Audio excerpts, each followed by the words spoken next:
My name is Dr. Kemi Lawrence. It's the 28th of September 2024. I'm going to talk about this new video with regards to Bobrisky and the ongoing VDM case. As many of you have heard, they have invited them to Abuja to come to the National Assembly and testify, just like people do on Capitol Hill in Washington, D.C. We're going to be watching for that. Here's my question. There are many aspects of this investigation that Mr. Olubunmi Tunji Ojo, the Minister of Interior, ordered. Now, as a former investigative journalist and a retired journalist, I can tell you authoritatively that this case is not going to go down very easy. I was detained in a prison for 6 months, and I'm going to make sure Bobrisky spends that 6 months in the prison. Less than 3 weeks he was there. I'm not going to let this go easily. Bobrisky is a cool person. I've met him once at the Savage funeral, and I have also spoken to Bobrisky in DMs and different things. But cheating the system is not what we want. There are a lot of people in the prisons today, and they can't come out because they either don't have bail, or many of them have bail, but then they're waiting for trial. Some of them have even been detained there without bail. An example is the IPOB boys.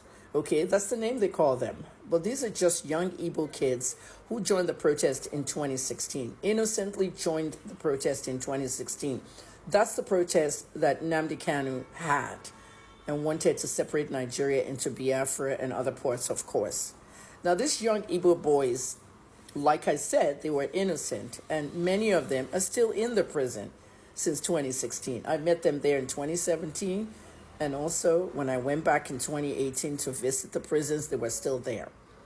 A lot of them have no bail, and they don't have the Sixth Amendment right of the United States Constitution that Americans have. Nigeria doesn't have that in the Constitution. The Sixth Amendment of the U.S. Constitution states that you have the right to a speedy trial. You cannot be in prison for 5, 6, 7 years without a trial, but it's happening in Nigerian prisons. And if you think it can't happen to you, yes, it can happen to you.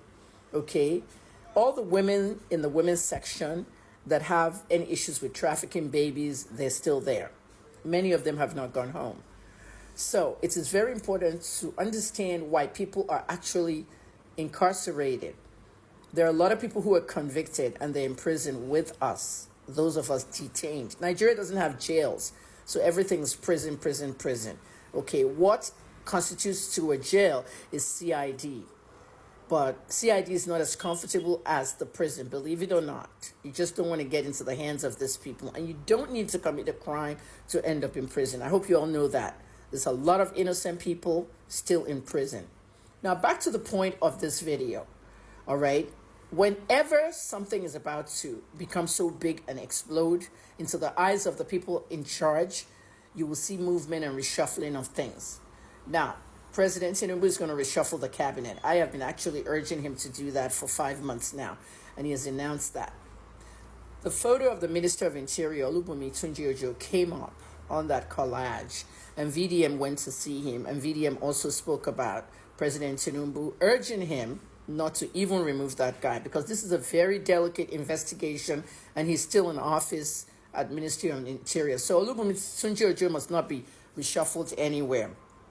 You need to know the style of Nigeria, because when Mohbad was killed, okay, I said killed, okay, the DCP of Panti was Waheed Ayilara, and that's what we call the homicide chief in America and Canada.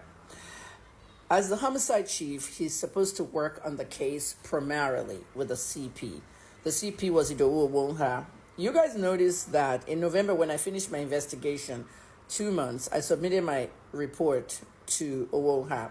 By the time I called Ayilara to find out where my report was, why they weren't even looking at it or acting on it, he told me that Owonha had already left for the Interpol. So he retired and went to the Interpol. So nobody looked at my report. I did not give up.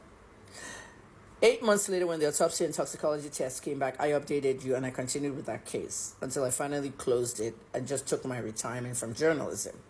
Now, I do opinions now, and I'm going to start blogging on Monday, but at the end of the day, look at this critically. Owonha left. DCP Ayilara was now the acting CP of Lagos State. In a sane world, what should happen to Ayilara? Shouldn't Ayilara technically be the next CP when he was acting as CP? But because of the power struggles in the Nigerian society and the power struggles in the Nigerian parastatals, he was not moved to CP. So to satisfy everybody, Dr. Egbetokun, the IGP, had to transfer Ayilara to Akwa Ibom to make him a CP over there. He got ill, that's what they told us, and then he came to Lagos for prostate surgery. The next morning, he died. So I keep saying that a lot of things went to the grave with Ayilara on Mohbad's case. Okay, before Ayilara died, he once shared with someone I know and myself that Iyabo Ojo actually runs Gist Lover and Tonto is just the admin. I know that. I've told you guys that many times. Okay, I've told you how, she gave her phone to my son to put her phone number in there. My son opened Instagram and saw the Gist Lover right open, in there. So you can believe what you want to do, okay? But stop using these names, Gist Lover, and I'll just use Iyabo and Tonto's blog, okay? Ayilara knew that, took that to the grave, and a lot of secrets in Mohbad's case. The only secret I can get from Ayilara now is what Iyabo may have told Ayilara with regards to Mohbad's death. I've unearthed many of those. Well, let's go back to Bobrisky. I'm just giving you this example so you can know how things are going to change. So VDM urging President Tinubu not to move Olubunmi Tunji Ojo out of Interior, and also going to visit, Ojo was a good thing, because if they move him, this investigation is going to go into somebody else's hand, and it's just going to turn into a mess, and evidence will be lost. But I am sitting out here outside Nigeria, and I'm not going to let Bobrisky escape one day from prison. He's going to have to serve that 6 months minus 3 weeks. On April 5th, he was convicted by a judge, and that judge needs to come out as well and say something. The judge said, I am sentencing you to 6 months of prison, kiri, which is April to October. October is next week. If Bobrisky had stayed in that prison, and I don't care what excuses people are giving, one bishop went on Arise and talking about you could have been torn apart. No, there are areas that you can isolate people in prison, and they only have X amount of hours in general population. Not where the murderers, rapists are going to attack them and everything. Port Harcourt prison, all the women were in one place. There was no isolating, nothing. We were all in one general population. And when you're punishing somebody and you're correcting them, you need to put them in the same place. That's the whole essence of going to prison. But instead, 3 weeks after that April, incarceration, Bobrisky found his way outside the prison. There's a lot of can of worms, and only an investigative journalist can really see it, or somebody intelligent like VDM, who calls himself the online police, and he does a good job at it. Now look behind me. What is this stuff? This list of millions coming to Bobrisky in prison. Here are the people that gave me money in prison. He thanked all of them and enlisted them. Okay? He shot himself in the foot right there. Okay? He opened a can of worms right there. Look at the names of the people that gave him the money. They were all big celebrities, right? Don Jazzy, I think, has the highest donation, 4 million. What did Bobrisky need this donation for inside the prison? Was it for a bribe? Was it to put together something? The Godfather gave him 10 million. Who is the Godfather? That person is to be exposed. The Godfather that called the Comptroller General of Prison, Nababa, and told them to move him to a private lodge.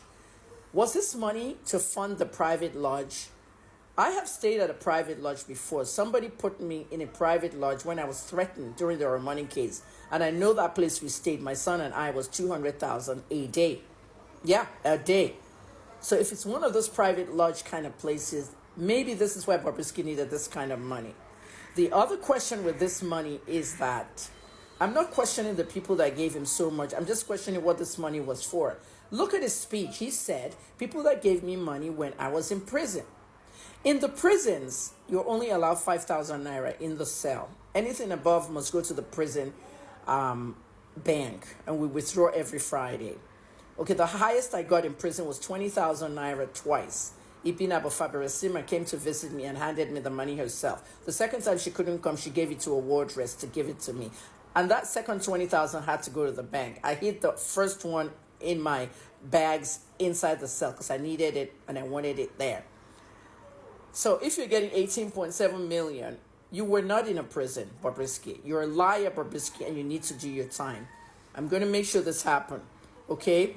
Transparency has to start going on in Nigeria. Your Godfather needs to be exposed, and everyone in this conspiracy. Thanks for listening, everybody. My name is Dr. Kemi Lawrence.